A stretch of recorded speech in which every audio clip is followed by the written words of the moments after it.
Sama-samang nagpasaklolo ang ilang Davao-based lawyers sa Korte Suprema para ihiling na ipasawalang bisa ang impeachment complaint laban kay Vice President Sara Duterte.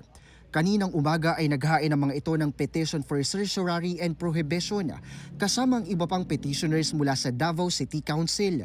Partikular na hiniling ng mga ito na mapatawan ng temporary restraining order o writ of preliminary injunction upang pigilin ang Senado na magsagawa ng impeachment proceedings dahil anila, depektibo ang articles of impeachment ng Kamara.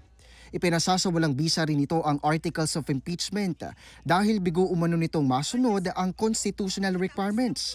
Gayon din ang hindi nito pagsunod sa wastong proseso sa pag-impeach kay VP Sara.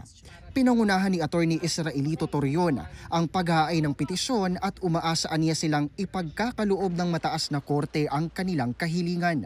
Jason Gusilatar ng Abante Radyo. Ito ang balitang mabilis, mabangis at walang mintis.